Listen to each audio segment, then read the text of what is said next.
Il y a différents rapports entre les hommes. Il y a le lien que l'on peut décrire comme un lien d'un père avec son fils, et le lien qu'il y a entre un maître et son serviteur. Il y a deux contacts, deux rapports, un lien véritable, fort, puissant, et pourtant ce ne sont pas les mêmes. Le fils, on dit que le fils c'est le pied de son père, c'est dit comme ça dans les textes. Ça veut dire que c'est son essence, c'est ce qu'il est, peu importe ce qu'il fait ou pas, ce qu'il décide, ce qu'il pense, ce qu'il dit, ça restera toujours le fils de son père. Il fait partie de son essence même. Il peut ne pas faire tout ce que son père lui demande, mais le lien qu'il a avec lui est plus fort que tout, puisque c'est son père. À tel point qu'on est capable de dire que quand il fait la volonté de son père, il devient quelque part son père. L'esclave qui fait ce que son maître lui demande, le serviteur qui accepte ce que son maître lui demande, alors là, lui, on dit l'inverse. On dit, lui, ce qu'il aimerait, c'est se trouver libre. Mais par contre, il obéit vraiment à tout ce que son maître va lui demander de faire. Pourquoi ? Parce qu'il a peur de son maître. Donc il y a un lien.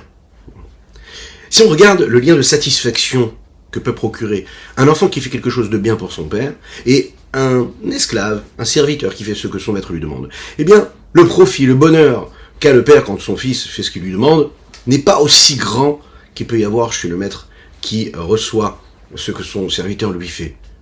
Oui, parce que ça a l'air normal pour un fils de faire ce qu'il a à faire pour son père. Pour un esclave, un peu moins. Donc la satisfaction, elle est belle. Elle est beaucoup plus grande. Alors, en quoi ça nous concerne, cela ? Eh bien, vous savez qu'aujourd'hui, nous travaillons sur la séphira, le Yesod Shebeod. Yesod Shebeod, c'est être capable d'être dans la reconnaissance totale, dans l'annulation, dans le retrait de soi, accepter réellement de s'annuler devant un Kadosh Baruch Hu, mais en s'attachant. Et que cette annulation-là crée un attachement qui dépasse tout. C'est l'attachement de cet esclave-là qui fait ce que son maître lui demande. Plus que le fils. Pourquoi ? Mais parce qu'en fait, il accepte ce qu'Akadosh Baruch Hu lui demande.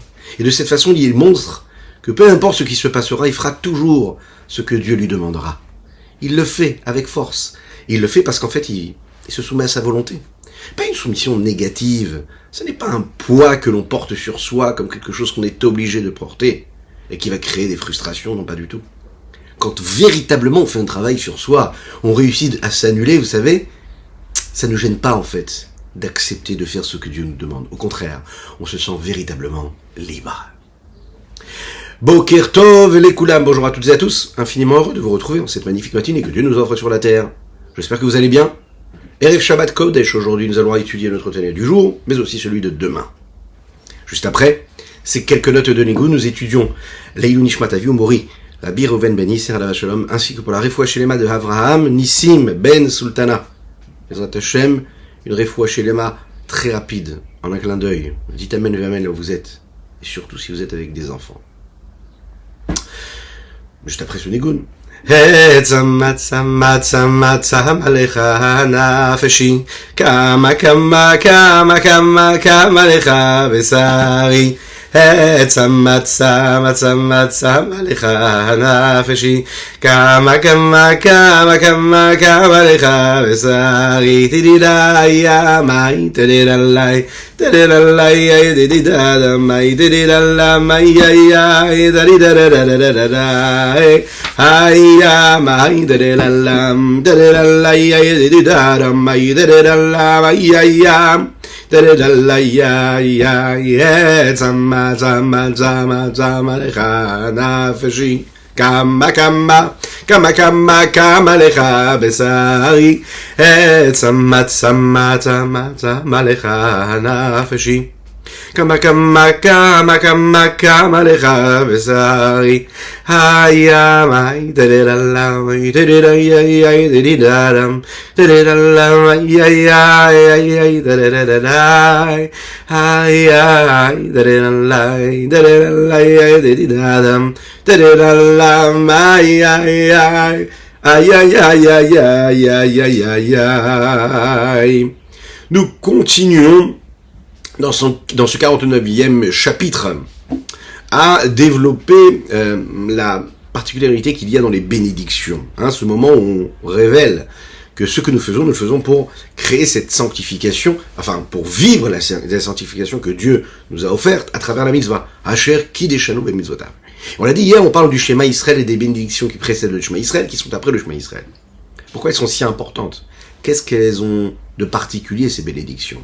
Eh bien, elles ont ceci de particulier que les bénédictions, elles permettent de mettre la personne en état d'aimer Dieu comme il faut et de dire Ve'ahavta et Hashem Elokecha comme il faut. Parce que justement, il va voir ce qui se passe autour de lui, que ce soit au niveau de toutes les créatures terrestres, les créatures célestes, de voir comment il est capable de s'inspirer même des anges qui, eux, chantent et font des louanges à Kadosh Baruch Hu, à Dieu, et de se dire que lui, il a la chance de faire encore plus que l'ange, puisqu'il est dans ce monde matériel et physique, a priori un monde limité, mais dans lequel il est capable de laisser transcender cette lumière d'infini qu'il y a dans chaque élément du monde, à travers chaque mitzvah qu'il va faire, et à ce moment-là, sublimer son instant, sublimer chaque moment de son existence, et en le sanctifiant. Et donc, arriver à aimer Dieu comme il faut, Ve'ahavta et Hashem Elokecha. Et là, le Rabbi Shlomo Zalman, dans notre Tanya d'aujourd'hui, va continuer à parler de ce principe-là en parlant de la deuxième bénédiction, celle qui s'appelle Ahavat Olam Aftanu, celle que nous disons juste avant, Ve'ahavta. Hier, nous avons parlé de Yotzer Or Vorechosher, comment Dieu crée la lumière et l'obscurité. Aujourd'hui, nous avons parlé de cet amour énorme que Dieu nous a donné à travers, par exemple, on va en faire référence à la Torah, par exemple. Il nous a donné la possibilité de l'étudier, de l'enseigner, de la partager, de la vivre, de la transmettre. On a fait la première marche, le premier niveau. Est-ce que je vous ai souhaité les Chaim? Alors, faisons-le ensemble. D'ailleurs, je sais qu'il y en a, ils me disent qu'ils font aussi les Chaim. Alors, j'espère que tous et toutes vous faites les Chaim. C'est très important de faire les Chaim. Les Chaim. Sur un café, bien sûr, le matin. Bon, si vous regardez le cours un petit peu plus tard dans la journée, n'hésitez pas. Vous pouvez prendre un cognac. Un petit cognac. Ça peut être... Qu'est-ce que ça peut être d'autre? Enfin, ce que vous voulez. D'accord? Et vous faites un petit Lechaim. Mais pour une bonne raison. Attention. Lechaim. Restons sérieux. Akadosh Baruch Hu a tout abandonné, a tout mis de côté pour l'homme. C'est-à-dire pour l'amour qu'il a pour nous. Alors, après la première étape du Yotzer Or, on va monter d'une étape. On va monter une marche. Et qu'est-ce qu'elle nous dit, cette marche-là? Elle nous fait vivre quelque chose de fort. Cette bracha-là, elle parle de l'amour d'Akadosh Baruch Hu pour nous, dans le fait qu'il nous ait donné la Torah. Et aussi, dans le fait qu'il ait une forme de miséricorde dirigée pour nous et vers nous. Quelle est cette miséricorde dont il est question? C'est un point qui laisse transparaître, en fait, en réalité, le premier mot. Hahavat Olam. Abocher be'amo Israël be'hahava. Quel est le dernier mot qu'on prononce dans la bénédiction qui précède le Shema Israël? Be'hahava. Abocher be'amo Israël, celui qui choisit le peuple juif, be'hahava, avec amour. Et c'est avec cet amour-là, comme un tremplin, qu'on va mettre la main droite sur les yeux pour prononcer le Shema Israël. Il y a quelque chose de particulier dans cette ahava-là. L'expression simple, c'est quoi? C'est simple, qu'Akadosh Baruch Hu, il se rapproche de nous. Il nous a choisis, il est proche de nous. Je choisis de me marier avec une personne, je sens que je vais être le plus proche d'elle en me mariant, donc je me marie. Ce qui m'intéresse, c'est d'être le plus près de la personne. Akadosh Baruch Hu, il choisit le Ham Israël, il se rapproche de nous au maximum. Et c'est comme ça qu'il exprime son amour. Et comment est-ce qu'il exprime? Eh bien, à travers la Torah. Ça veut dire que quand il fait sa déclaration, d'abord, on va le dire de cette façon-là, eh bien, il nous parle que de Torah. Donc, en fait, la Torah, c'est l'expression même de son amour. Pourquoi? Parce qu'en fait, la Torah, si on regarde bien, elle accompagne l'homme dans toutes les dimensions de son existence. À tous les moments de sa vie, dans toutes les étapes. À toutes les heures de la journée. Dans tous ses mouvements, dans tous ses gestes, dans toutes ses pensées, ses paroles. Elles le régissent dans tout. Elles lui permettent en fait de s'élever dans tout. Il n'y a aucun territoire, il n'y a aucun moment de notre vie, il n'y a aucun espace-temps dans lequel il y aurait un moment où on pourrait être en dehors de cette connexion à Kadosh Baruch Hu, à Dieu. Il nous accompagne partout. On sait toujours ce que nous avons à faire. C'est la raison pour laquelle la halakha, la loi juive, il ne faut pas la vivre comme une contrainte, au contraire. Il faut la vivre comme celui, vous savez, qui achète une voiture, et quand il achète la voiture, il prend, il n'y en a pas beaucoup qui font comme ça, mais sachez qu'il y en a qui le font. Ils prennent le mode d'emploi, et ils le regardent, et ils le lisent, et le scrutent du début jusqu'à la fin. Et c'est bizarre. Nous, en général, on va dire, celui qui achète une voiture, bon, logiquement, il laisse le mode d'emploi dans la voiture, et puis il le rendra dans le sachet fermé après, quand il va revendre sa voiture, par exemple. Il y en a qui vont regarder du début jusqu'à la fin. Et pourquoi ils le font? Parce qu'ils veulent maîtriser, ils veulent savoir ce qui se passe. Un juif, en fait, il doit savoir ce qui se passe. Et la chance que nous avons, c'est d'infinis livres, au Hachem, de génération en génération qui sont publiés, qui développent, qui détaillent, qui disent, qui font qu'on... Regardez, hier, on a célébré le Zohar. Le Zohar, aujourd'hui, on peut l'étudier.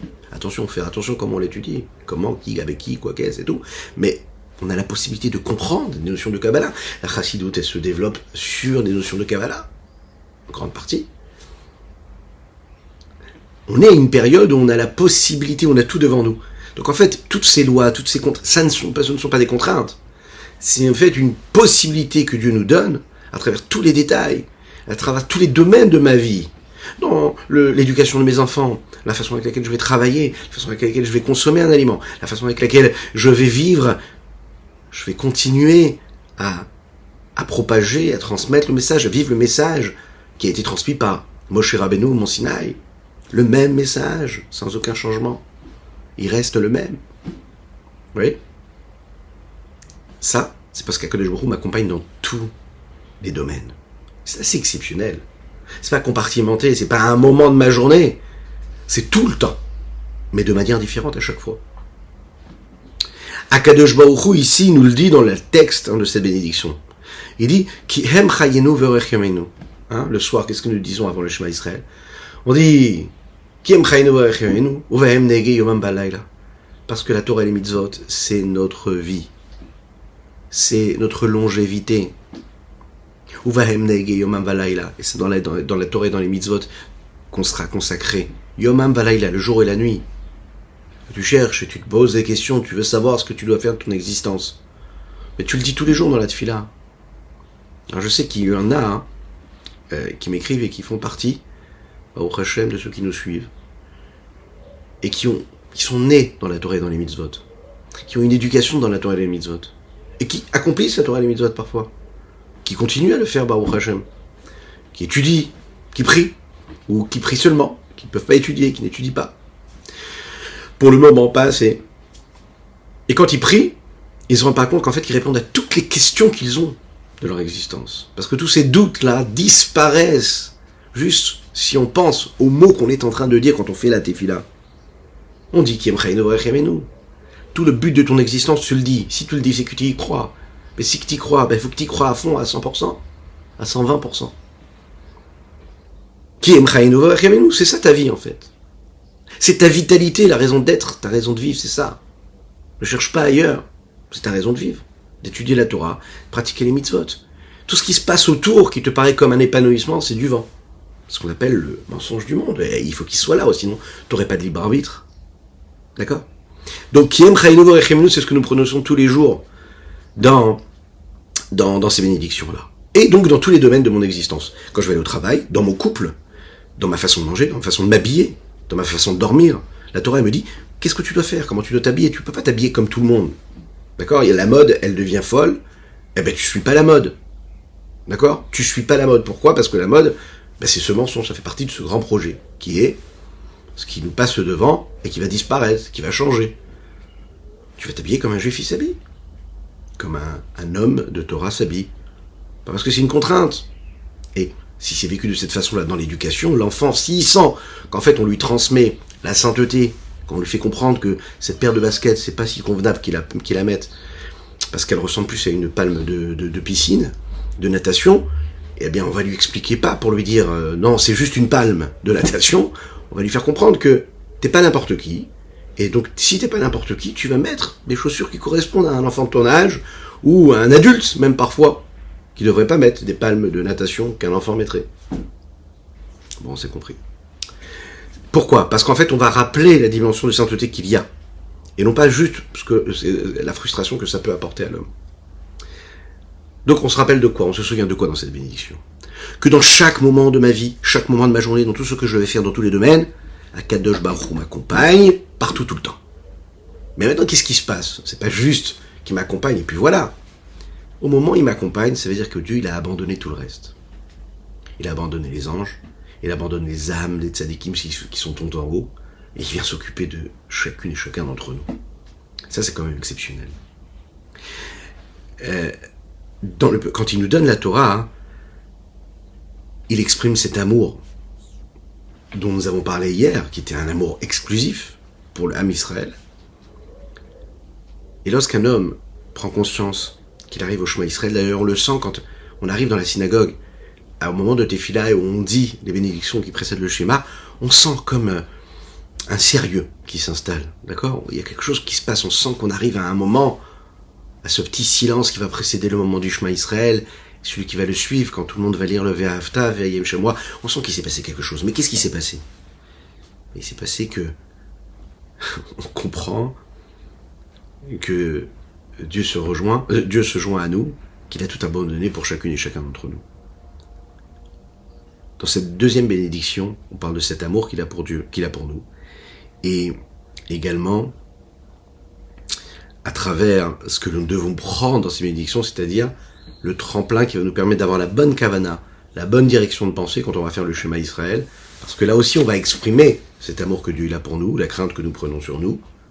Le mouvement ensuite inverse, c'est-à-dire ce que nous, on va lui rendre à travers ce que lui nous a donné.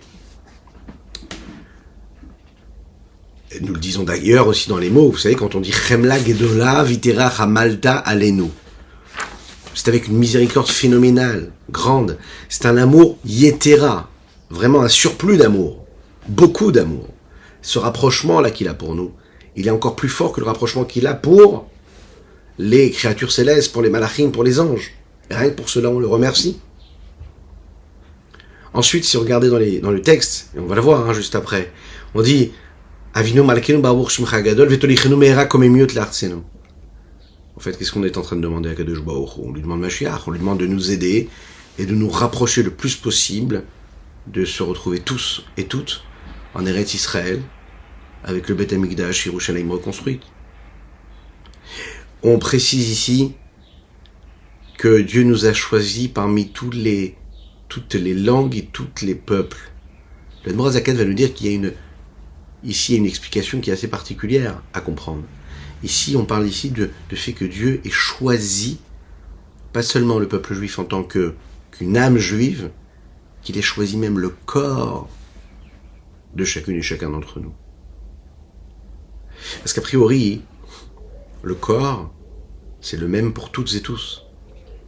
Rabbi Shimon Zaman va nous dire, sache que dans ce corps-là, qui a priori ressemble aux autres corps, qui a priori a aussi ce libre arbitre et le libre choix de faire telle ou telle chose, d'aller dans telle ou telle direction. La neshama qu'il y a en nous, elle est différente de celui qui n'est pas de ce peuple-là, le peuple juif. Cette neshama-là, c'est qu'Akadosh Baruch Hu, il choisit un corps physique, un corps matériel dans ce monde-là qui est bas, qui peut être grossier. Les mitzvot qui sont faites, qui sont accomplies avec ce corps-là, qui peut être le même que l'autre, elles vont permettre à ce corps de se sanctifier, de se purifier, de devenir meilleur. Et en devenant meilleur, il devient cette lumière pour les nations, pour le monde, pour l'humanité, et il permet la paix, la sérénité, la tranquillité, véritablement.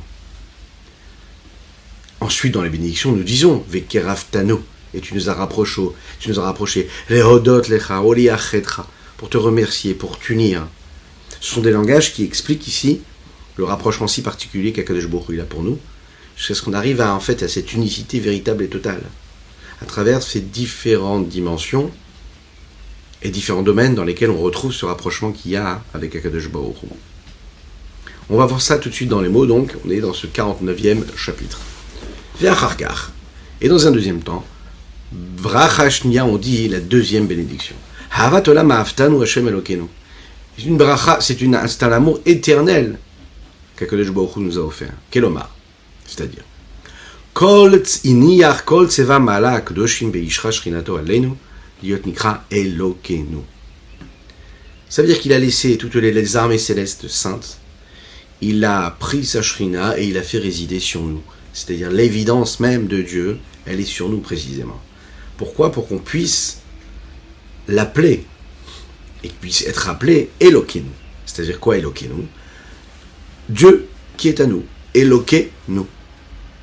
Akadosh Baruch Hu, c'est lui qui crée les luminaires. C'est lui qui crée le soleil, c'est lui qui crée la lune, c'est lui qui crée les astres. Mais Akadosh Baruch Hu, il ne veut pas être appelé le Dieu des astres ou le Dieu du soleil. Il est appelé Elokeinu, il veut appeler notre Dieu. Il veut être appelé sur notre nom. C'est-à-dire qu'il existe à travers le peuple juif. Il veut qu'on soit réellement ses ambassadeurs. Il s'exprime à travers nous. Il ne va pas s'exprimer à travers le soleil, il s'exprime à travers nous. C'est nous qui l'intéressons, non pas le soleil, même s'il le crée et qu'il en a besoin. Mais sa dimension de Elohim, il existe à travers ce que nous sommes nous. Il abandonne tout, pour nous, précisément. Comme par exemple, pour comprendre ce que ça veut dire ce Elokeinu, il suffit de voir les termes qui sont employés, qu'on dit dans la Hamida, dans le Shemona Esrei tous les jours. On dit Eloke Avraham, Eloke Yitzhak, Eloke Yaakov. On sait très bien que les patriarches étaient ce que nous appelons ce char-là, qui est totalement soumis à celui qui le dirige. Ils étaient complètement soumis, ils n'avaient pas de volonté propre. La volonté d'Avraham, la volonté d'Israël et la volonté d'Yaakov, c'était la volonté d'Hachem. D'accord ? C'est pas qu'ils mettaient même leur volonté de côté. Ils avaient fait disparaître leur volonté. La seule chose qui les intéressait, c'est de faire ce que Dieu voulait. Ils étaient complètement inclus dans la lumière d'Akadosh Baruch Hu. Et puisqu'ils sont complètement soumis et annulés à Dieu de tous les côtés, de toutes parts, alors ils peuvent être appelés Eloké Avraham. Le Dieu d'Avraham, puisque Avraham n'est plus, si ce n'est juste le lien direct qu'il a à Akadosh Baruch Hu. Et là, il nous offre un cadeau phénoménal, Dieu. Il est en train de nous dire, mais de la même manière que je dis Eloké Avraham, Eloké Yitzhak, Eloké Yaakov, je le dis aussi Elokénu.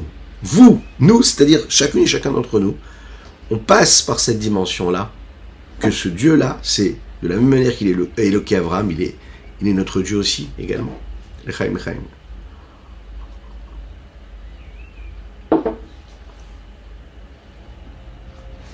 Canis Carléel, comme il est dit un petit peu plus haut. On l'a vu dans le chapitre 46. Veille. Qui a Ava Docheket Abassar. Il dit comme ça dans le Talmud, traité Baba Metzia.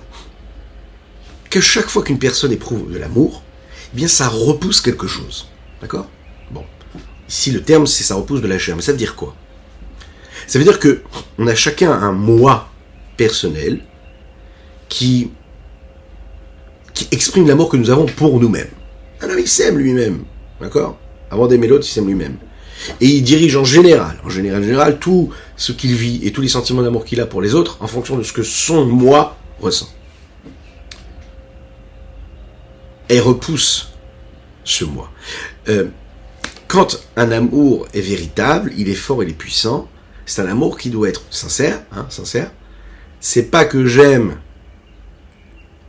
ce que j'éprouve comme sentiment, comme émotion, comme sensation, quand j'aime cette personne, mais c'est je l'aime pour ce qu'elle est, elle, peu importe ce que j'éprouve en moi et ce que je ressens en moi. Vous connaissez la fameuse métaphore que l'on prend, de celui qui aime le poisson et pourtant il le mange. Ah, tu aimes le poisson ? Pourquoi tu le manges ? Ah, j'aime beaucoup, beaucoup, beaucoup le poisson. Si tu aimes le poisson, laisse-le vivre, le pauvre. Oui ? Qu'est-ce que tu fais ? Tu prends, tu le grilles et tu le manges. C'est quoi cette histoire ? Non, tu aimes ce que le poisson te fait, le plaisir qu'il t'apporte quand tu vas le consommer. Donc en fait, c'est un amour. Un amour de toi, tu t'aimes toi, tu n'aimes pas le poisson. Bon. Tu aimes le plaisir que le poisson peut t'apporter. Ok. Aimer véritablement, c'est ce qui se passe pour le couple, pour les enfants, etc. C'est pas aimer ce que ça m'apporte à moi. C'est un travail extraordinaire, très très puissant, et ça demande beaucoup d'efforts, on est d'accord dans la vie de tous les jours. Il faut toujours s'en rappeler cela. Et c'est pareil pour Akadosh Baruch Hu. Ava de Cheket d'Abassar, ça veut dire que je dois réussir à mettre de côté complètement mon moi, à le compresser, à le restreindre, afin que je puisse laisser une place pour Dieu. Et c'est ce que Dieu fait en fait, quelque part. Akadosh Baruch Hu, il se restreint, il se voile, son infini qui est présent pour toutes les créatures se voile afin que le puisse l'appeler Elokeinu, afin qu'il puisse devenir ce Dieu exclusif pour nous.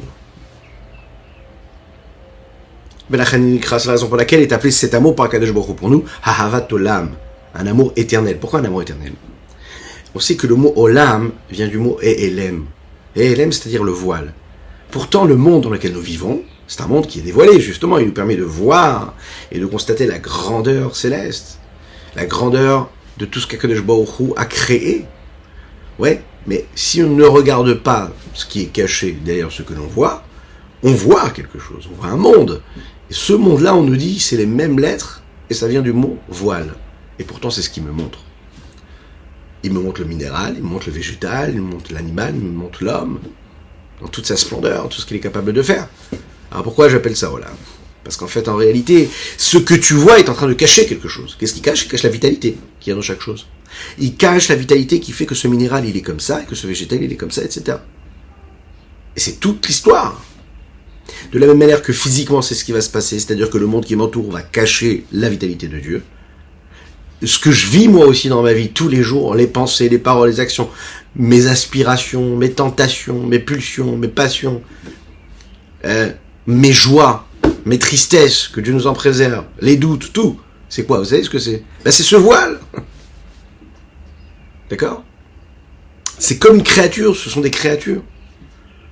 Ce sont des créatures.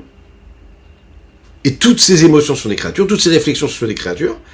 Et qu'est-ce que je fais de ces créatures ? Est-ce que je les laisse être quelque chose qui est visible et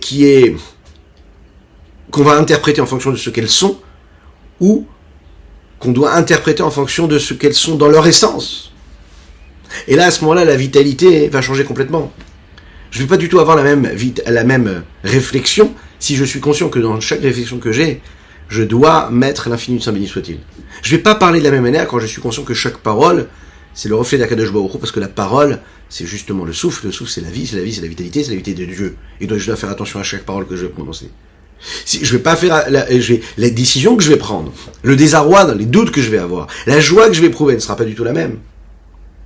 Si je me rappelle toujours que je suis censé éprouver quelque chose, exister. Chaque chose qui existe à travers la dimension de l'infini du Saint béni soit-il.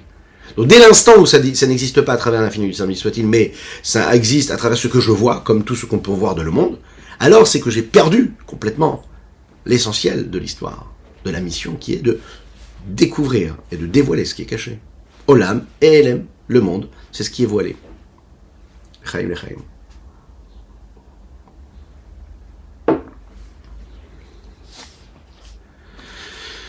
Parce qu'Akadosh Baruch Hu, c'est ça, ce Olam-là, il a donc fait ce tzimtzum, il a fait cette restriction, on est d'accord, hein, au niveau de l'apparence, pas au niveau de la qualité de ce que c'est cette lumière.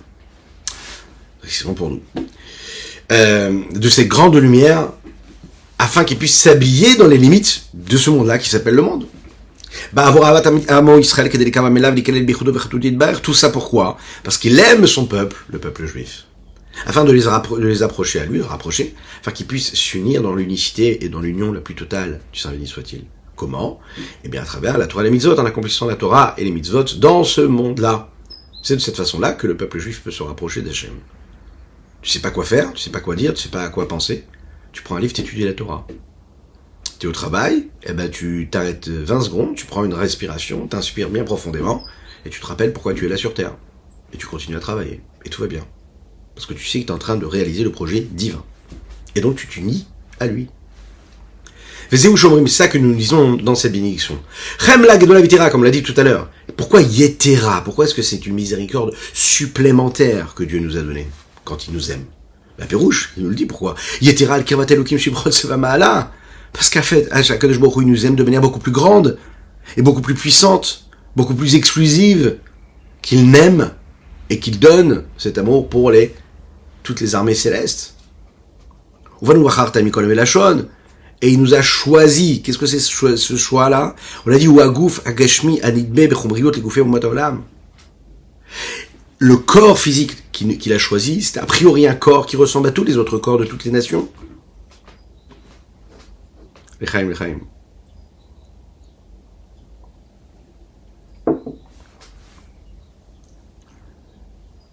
Bacharta, ça veut dire qu'il nous a choisi. Le choix, ça veut dire que ça dépend d'un libre arbitre. J'avais la possibilité de choisir autre chose et je choisis ceci. En général, quand je choisis, je fais sortir quelque chose de la globalité. Et je le rends quelque chose de spécial et de particulier. En général, le choix, il est possible quand j'ai la possibilité de choisir entre différentes choses.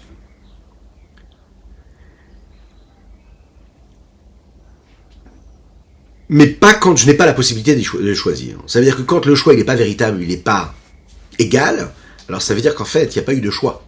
C'est-à-dire que j'ai été contraint de choisir ça plus que ça. Le Rav Neven d'Israël explique très très bien ici. Il dit, Ubanu Bacharta, ici quand Dieu dit Ubanu Bacharta, Dieu nous a choisis. Ça veut dire qu'en fait, Akadosh Baruch Hu, il ne choisit pas les âmes saintes du peuple juif qui, elles, sont des étincelles divines intrinsèquement, parce qu'elles sont déjà en fait des parcelles divines, donc il ne les a pas choisies, c'est lui-même. Mais par contre, il peut choisir le corps du juif. C'est pour ça que le corps, d'ailleurs pour toutes les nations, c'est quelque chose qu'on doit respecter. Le corps d'un juif, il doit être respecté parce que Dieu l'a choisi.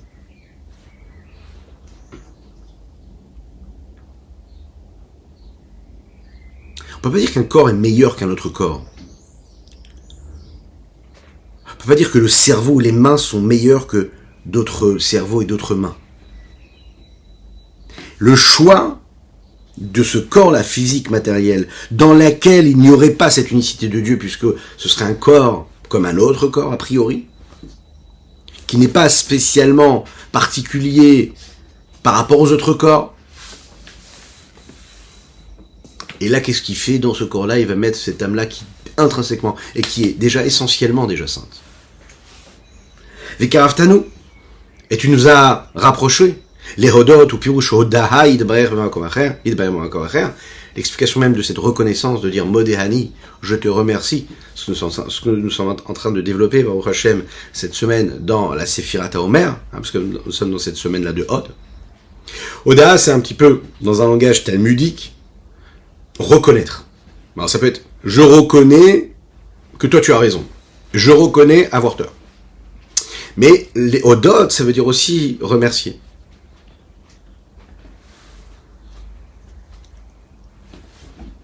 Ici, quand on dit les hodot, c'est comme tu nous as choisis. Alors on est obligé de te remercier pour cela. Et en fait, ce remerciement-là, il doit être vécu comme le choix. Pas parce qu'il y a une cause. Ça veut dire qu'il y a quelque chose de particulier en cela que tu nous as choisi. Le remerciement et la reconnaissance pour Dieu, avec des louanges, c'est précisément quand tout n'est pas si facilement reconnaissable. Ça veut dire qu'on a la possibilité de voir les choses différemment. Ça veut dire même que parfois on peut comprendre différemment, ressentir différemment. Et quand même, on remercie Akadosh Baruch Hu. Ça, c'est quelque chose de spécial.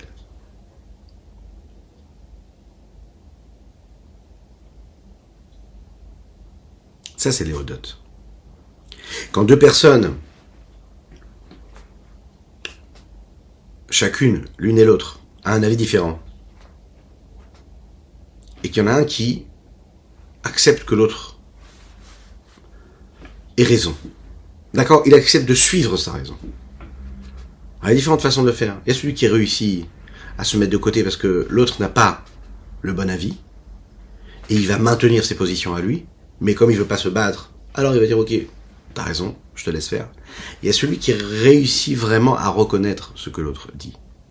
Réussir comme dans un couple, hein, comme on dit, la plus belle des choses, c'est le plus beau cadeau d'amour qu'on peut faire à une épouse, ou à un mari, attention, hein, soyez gentils. C'est de réussir à faire ça. C'est-à-dire d'être capable de dire ok, très bien. D'accepter que l'autre ait raison, de suivre ce qu'il nous demande. Mais Belev Shalem, hein, quand c'est quelque chose de positif. Belev Shalem, ça veut dire avec un cœur qui est entier. Avec une sincérité. Pas en acceptant pour pas avoir à se disputer. Non, profondément, accepter que l'autre ait raison. Ça, c'est la véritable reconnaissance. Et c'est le véritable fait de... En fait, c'est la raison pour laquelle aussi, sur cette reconnaissance, c'est appelé un remerciement. C'est les mêmes mots. Je reconnais. Je me soumets à ta volonté.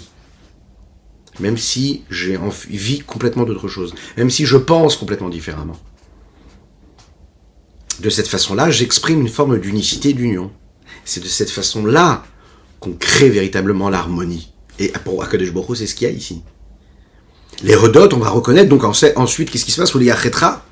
On va s'unir à lui. Ça veut dire quoi? L'ikalel, bichodo, itbarer, kaniskarliel. C'est-à-dire s'inclure dans cette union-là, l'union du Saint béni soit-il, comme on l'a expliqué un petit peu plus haut. Tout ce qui va mettre visible comme étant quelque chose, ou même ressenti, ou vécu comme étant quelque chose de séparé de Dieu, va disparaître et va s'unir avec Hachem. C'est l'essentiel en fait de la vie d'un homme. C'est quoi? C'est que l'homme, lui, ce qu'il a, ce qu'il possède, ses émotions, son savoir, sa conscience, tout ça se soit dirigé vers l'unicité de Dieu. Le sujet principal de cette deuxième bénédiction, de Havat Olam, c'est qu'Hachem, en fait, il nous a tellement rapprochés, tellement il nous a donné d'amour, que, en fait, on réussit à lui rendre, en fait, cela de la même manière quand on va faire le schéma. Ça veut dire qu'il nous a montré que il nous a choisi. Ça veut dire qu'il a reconnu que c'était nous qui devions recevoir son amour, etc. Quelque chose qui dépasse même ce que l'on peut ressentir ou même comprendre avec notre intellect. Donc ça va générer cette union, cette unicité avec Akadosh Baruch Hu, qui est nécessaire. Veine, kasher yasim hamaskil elei advarim el l'homme kad eliva. Quand l'homme va installer, va poser, celui qui réfléchit à tout cela, et il va les vivre dans les profondeurs de son cœur, dans les profondeurs de son âme, dans les profondeurs de son cerveau, pour nous amener à cette dimension d'Ava, cette vertu d'amour d'Akadosh Baruch Hu, à savoir Bechol evavecha, ou Bechol nafshecha, ou Bechol meodecha. Ça veut dire qu'on va l'aimer de tout notre cœur, comme on l'a dit hier, de toute notre âme, mais aussi par tous nos moyens, tous les moyens qui sont à notre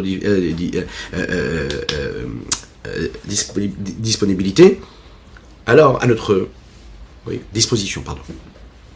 Alors là, on va pouvoir aimer Dieu comme il faut. Mais parce qu'on aura vécu cette introduction-là. Et on va terminer avec le Tania de Shabbat en même temps, qui exprime en réalité, et qui peut être, résumé à travers une expression pour ceux qui habitent en Eretz Israël ou ceux qui n'habitent pas, et qui connaissent aussi cette expression-là, Tachles, ça veut dire maintenant, qu'est-ce qu'on fait concrètement? Quand par exemple on parle de quelque chose de très très très important, quelque chose de très compliqué, quelque chose qui a beaucoup de valeur, beaucoup d'importance, une belle théorie, d'accord, et qu'on arrive à la comprendre, alors on peut se sentir élevé, et on va s'élever, on va évoluer, on va grandir. Mais il faut toujours qu'il y ait une conclusion, et la conclusion c'est que ça doit créer quelque chose. Ça doit susciter en moi quelque chose. Je ne fais pas rester le même.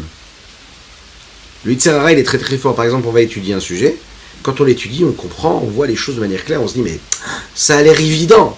Pourtant, quand on arrive dans la vie de tous les jours, dans le moment qui va suivre, juste après l'étude, ça a l'air beaucoup moins évident. Qu'est-ce qui s'est passé? C'est que le Yetzer Hara, il vient, et il nous met complètement, il nous fait penser à autre chose, et hop, on oublie. Mais c'est une décision à prendre, et c'est un travail, comme on l'a dit, c'est tous les jours qu'il faut faire ce travail-là, tous les jours, à chaque instant, toujours garder le cap, et se dire que ce que je viens de saisir, ce que je viens de comprendre, ça doit amener un acte concret, ça doit être matérialisé, ça doit changer quelque chose en moi. Je ne vais pas me lever de la même manière après ma tefila. J'ai prié, il faut que je reparte avec de la force, avec une vitalité, une vraie force, sentir cette élévation. J'ai étudié la Torah, je ressors avec quelque chose. J'ai une élévation, je ressors avec quelque chose. Je vais aimer différemment, je vais vivre différemment, je vais regarder les choses différemment. Maintenant, concrètement, comment on réussit?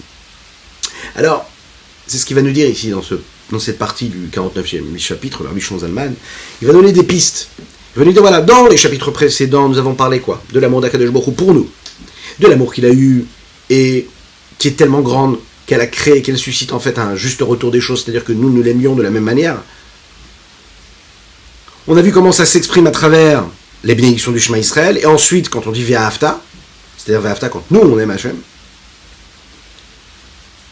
Maintenant la question qu'on doit se poser c'est comment toutes ces réflexions, ces sensations qui sont extraordinaires, elles se traduisent dans la vie de tous les jours, dans chaque action que nous sommes capables de faire. Alors, comme souvent, il faut regarder le texte, regarder les mots qu'on emploie dans la tefila, regarder les mots qu'on emploie, et pas besoin d'aller chercher loin, pas besoin d'aller chercher des grands commentateurs, juste regarde le texte, mot pour mot. C'est des trésors qu'il y a dans chaque mot de la tefila, on s'en rend pas compte. On a des réponses à toutes nos questions. On a un rappel de ce que nous sommes et de ce que nous devons être à chaque mot de la tefila. Et il faut se concentrer sur les mots. Qu'est-ce qu'ils disent les mots? Levavecha vedi bartabam. Par exemple, Alors qu'est-ce que ça veut dire, moi, dans ma vie de tous les jours? Vous savez que parfois, on peut être emballé par quelque chose. On est emballé, on se sent plein de force, plein de feu, plein d'ardeur pour faire telle ou telle chose. Ça peut être même quand on a, par exemple, un projet, on a une ambition, d'accord?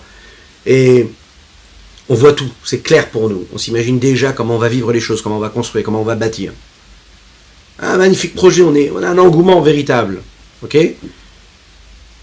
Et comme un petit ballon qui a été gonflé, avec le souffle des poumons d'un petit enfant, ça peut faire pchit très rapidement. Là, qu'est-ce qui s'est passé? Tu avais une chaleur phénoménale. Hier, tu t'es parti dormir, tu avais vraiment beaucoup d'énergie. Tu savais déjà ce que tu voulais faire, tu étais vraiment emballé par ce que tu voulais faire. Et le lendemain matin, 1 heure après la tefila, tu n'as plus de force. Tu ne vois même pas comment le faire.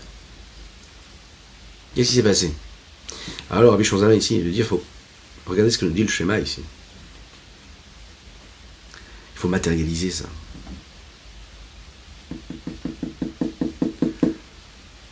On a tous ça, hein. Regardez hein, dans votre vie, chacun dans notre vie, on a vraiment beaucoup d'ambition, on a beaucoup de force, on a de l'énergie, on sait qu'on veut ça, on sait qu'on veut quelque chose, on sait déjà comment on le veut, et puis il y a tout qui disparaît après.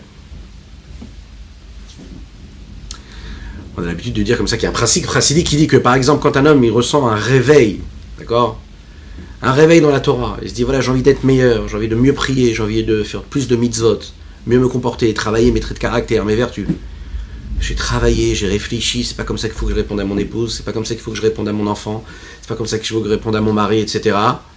Et un rebolote. Ça s'est passé de la même manière, alors que pendant toute la journée, je me suis dit, il faut pas que je réponde de cette façon-là. Qu'est-ce qui s'est passé? David Amelech le dit dans les Télim, Aïtali dimati lechem yom ambalayla. C'est toute la nuit, toute la journée que j'ai pleuré. En disant quoi?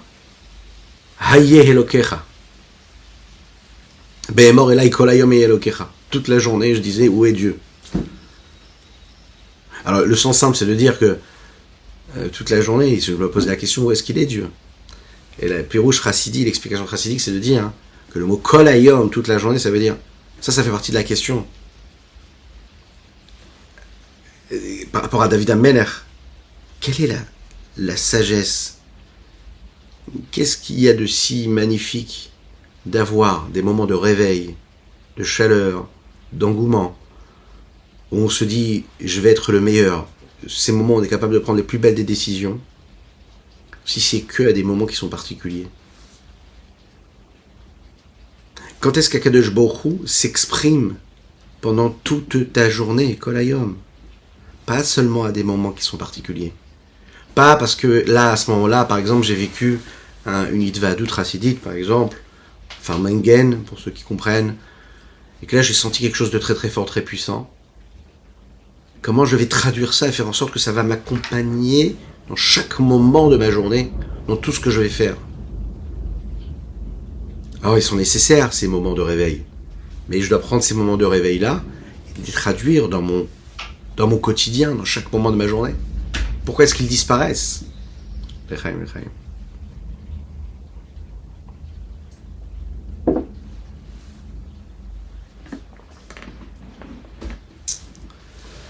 Dans le schéma Israël, et on va conclure sur ça, on dit comme ça.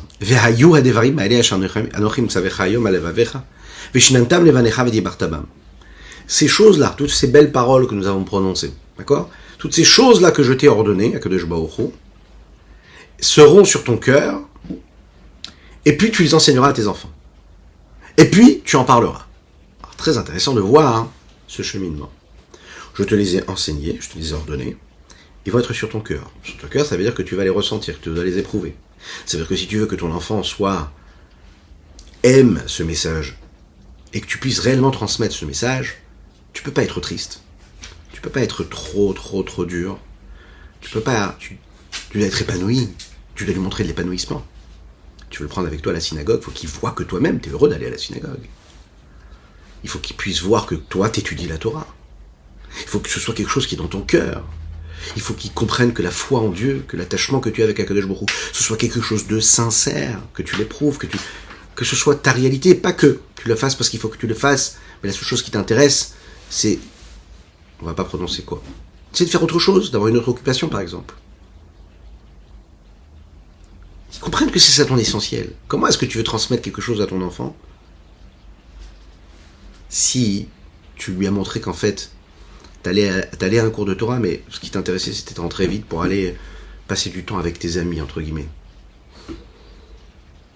Il le voit, ça, il le sent, ça, il n'y a pas besoin de le dire. Pas besoin de discours. Un enfant le constate, le voit. Et ton épouse, c'est pareil. Et ton mari, c'est pareil aussi. Hein? Comment est-ce qu'on vit les choses? Donc, s'ils sont posés ça, si tout ce que tu dois faire, Torah, mitzvot, ils sont sur ton cœur, et à ce moment-là, Vishinantam levanecha, à ce moment-là, hein, tu pourras enseigner à ton enfant. Tu vas pouvoir lui enseigner quelque chose. Quoi? Parce que tu n'as même pas besoin de prononcer ce message qui est transcendant, ce qui passe à travers cet amour-là d'Akadosh Baruch. Une maman qui se lève le matin, tôt, qui va prendre son petit bébé, qui va l'amener à la crèche. Pourquoi? Pour qu'il puisse grandir comme il faut, apprendre de belles choses, évoluer. Ensuite, de la crèche, il va aller au GAN, à la maternelle, ensuite il va grandir petit à petit.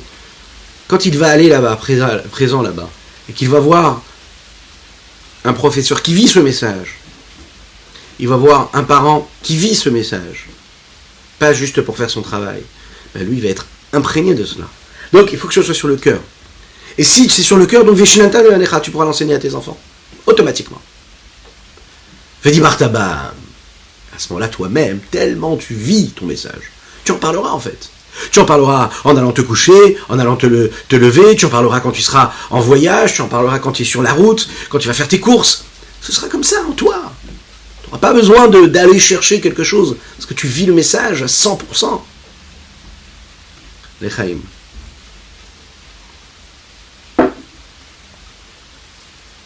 Un peu comme une personne, par exemple, qui va célébrer le mariage de son fils ou de sa fille.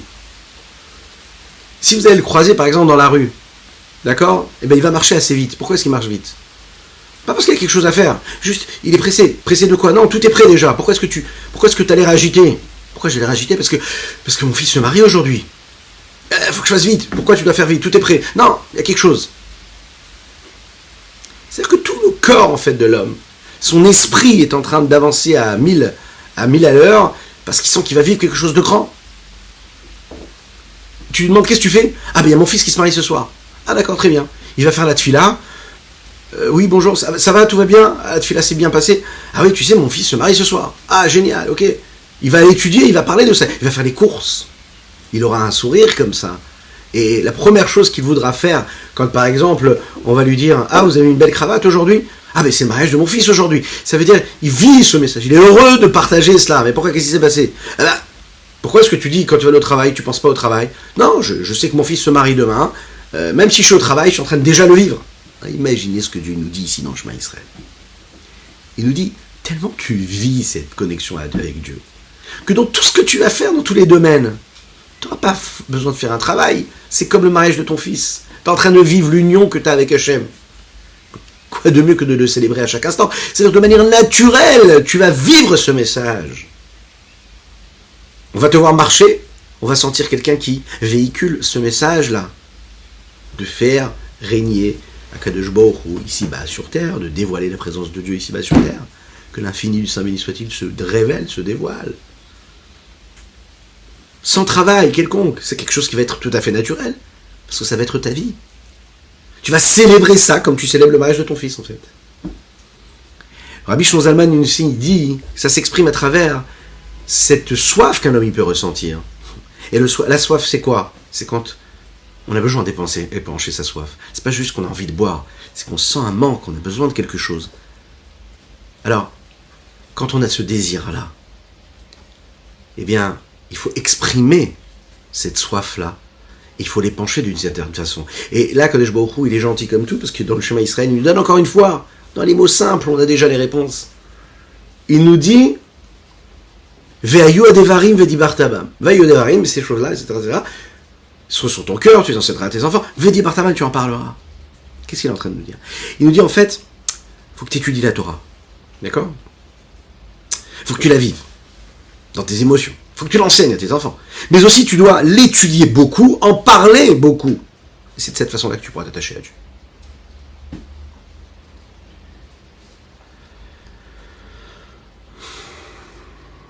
Veinekasha yassim amaskil, quand celui qui réfléchit aux choses comme il faut. Et les hadevarim, ces choses-là, c'est-à-dire ce que nous avons dit et éprouvé dans les bénédictions de Yotzeror et de Havatolam. Elom kadelibam bocha, dans la profondeur de son cœur et de son cerveau. Azaï alors, mais Meila automatiquement comme maïm lapanim lapanim, à ce moment-là le reflet de l'eau, oui on en a parlé, de la même manière que quand tu te regardes tu vois un reflet et l'eau te renvoie ton reflet, et bien la même chose, Akadosh Baruch Hu aussi, quand il nous aime de cette façon-là, quand on est conscient de son amour pour nous, comme nous l'avons dit dans les bénédictions qui précèdent le schéma, alors alors son âme va s'emballer, va s'embraser pour aimer Akadosh Baruch Hu, et elle va s'habiller dans quoi?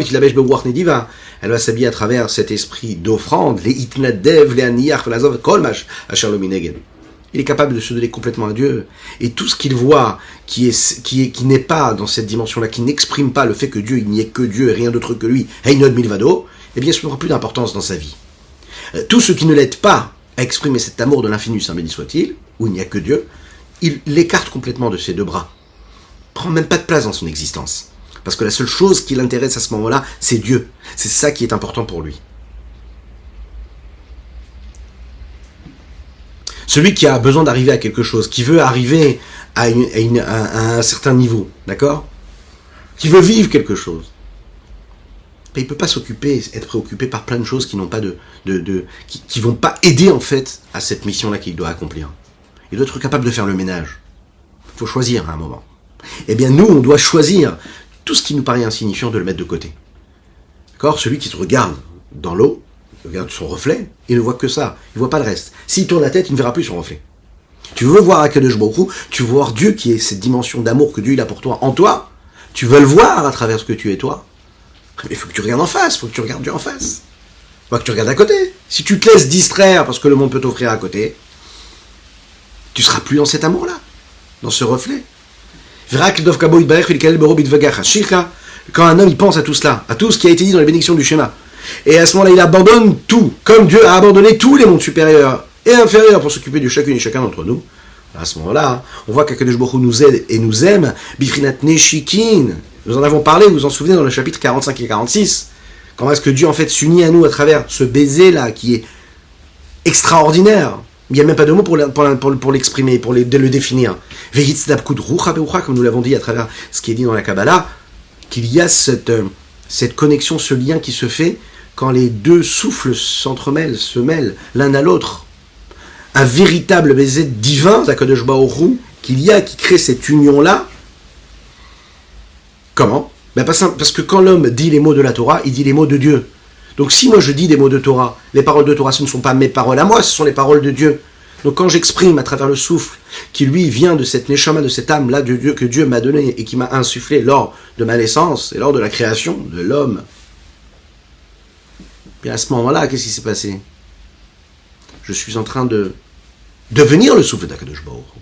Il y a une union véritable, il n'y a rien qui peut séparer ces deux choses-là, ces deux éléments. Lorsqu'un homme étudie la Torah, il parle avec Akadosh Baruch Hu, on sait que Dieu étudie, on dit que quand un juif étudie la Torah, Dieu il est là avec lui, il répète avec lui, il dit les mots.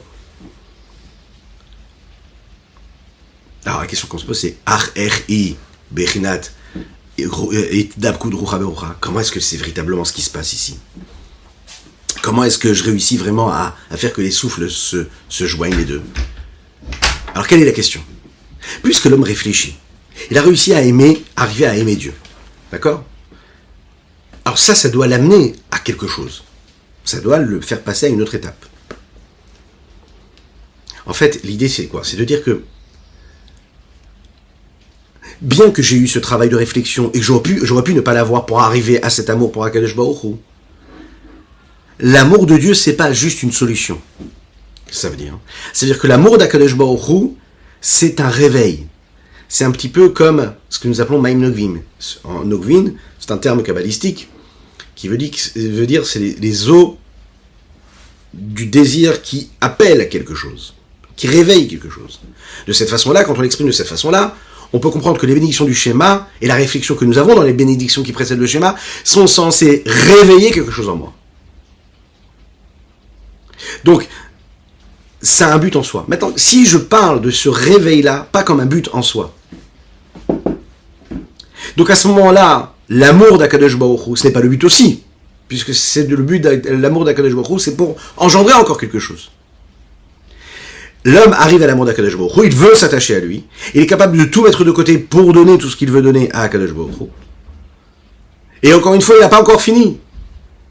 C'est seulement au moment où lui, il va languir, il va ressentir cet amour, de ce désir-là, de connexion, d'attachement tellement grand, tellement puissant, que là vient la question qui est de dire, qu'est-ce qu'on fait ? Comment est-ce que je peux matérialiser, concrètement, maintenant, cette union d'un souffle avec un autre souffle, pour qu'il y ait l'expression même de l'existence même de cet amour, afin que je puisse aimer Dieu, de tout mon cœur, de toute mon âme, et par tous mes moyens. J'ai réussi à réveiller tout ce qu'il fallait réveiller. J'ai éprouvé cet amour même pour Dieu. Oui, mais maintenant, qu'est-ce qui se passe ? Qu'est-ce qui se passe ? Eh bien, il faut que ça se traduise en quelque chose. Tachles, comme on l'a dit. Que ce soit concret. T'as eu toutes les belles ambitions, t'as eu tous les rêves, t'as fait tous les plus grands plans. Il faut que tu matérialises ça tout de suite, sinon ça disparaît.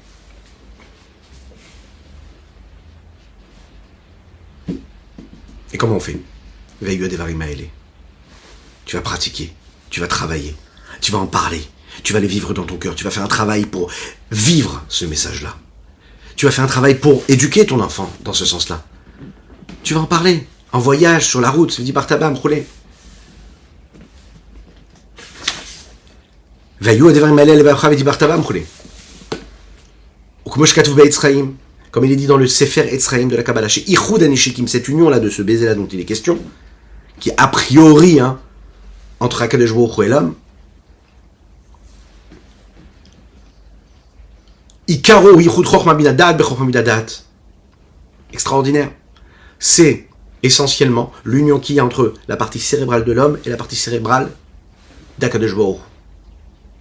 Quand je réfléchis à l'intelligence et j'étudie la Torah dans les profondeurs, eh ben je fais travailler mon cerveau, mon intellect, et bien il se connecte à l'intellect de Dieu. Parce qu'à ce moment-là, je comprends quelque chose d'intellectuel, et c'est la dimension intellectuelle de Chorma, de Bina ou de Da'at qui se met en mouvement. Donc je m'unis à Hachem à ce moment-là. Ve'uyuna Torah. C'est l'approfondissement dans la Torah. Comprendre quelque chose, mettre sa tête, réfléchir beaucoup, approfondir une idée. Ve'ape ou motza arwach ve'giluyav. Ve'giluyo. De la même manière que la bouche, physiquement, matériellement, c'est ce qui permet de faire sortir un souffle et la voix qui se crée et qui devient et qui constitue ce que nous appelons la parole. Spirituellement aussi, le niveau de la bouche, c'est le dévoilement. De la manière que la bouche, elle dévoile quelque chose. Et bien aussi, la bouche, quand on étudie la Torah, elle permet un dévoilement aussi. Quelque chose à la raison pour laquelle on dit que quand on étudie la Torah, c'est bien de prononcer les mots et de faire sortir un son. Beprinat Gilouï, de manière dévoilée. Viaïnou, Beprinat Adibor Bedivre Torah. Ce qui va se passer aussi également quand on va dire les mots de la Torah. Eh bien, les paroles de la Torah, c'est les paroles d'Akadosh Baruch Hu. La bouche qui s'ouvre, elle crée un dévoilement aussi intellectuellement et elle crée le dévoilement d'Akadosh Baruch Hu. La bouche qui dit les mots de Torah, elle crée aussi une ouverture de la parole d'Akadosh Baruch Hu. Et ensemble, il y a cette unicité, quelque part, à travers ces deux bouches qui s'unissent. Voilà ce qu'on pouvait dire sur ce Tanya du jour, d'aujourd'hui, de Shabbat, avec des fondamentaux. N'hésitez pas à partager, commenter, liker cette publication. Des fondamentaux qui peuvent transformer notre existence. Il faut prendre conscience de cela. N'hésitez pas à partager avec vos amis. Vous aurez le mérite de changer la vie. Je vous souhaite un excellent Shabbat de bonheur, de joie, de sérénité, de tranquillité, de paix, de miséricorde. Une belle refoua chez les mains pour toutes et tous. Et n'oubliez pas de dire merci à Hachem. Reconnaître tout. La métisphère de Hod cette semaine. Merci Hachem pour tout ce qu'il nous donne. On ne se rend pas compte du miracle de chaque instant. Ouais. Que des brachot pour toutes et tous. Refoua chez les mains pour Abraham Nissim Ben Sultana. Shabbat Shalom. À bientôt.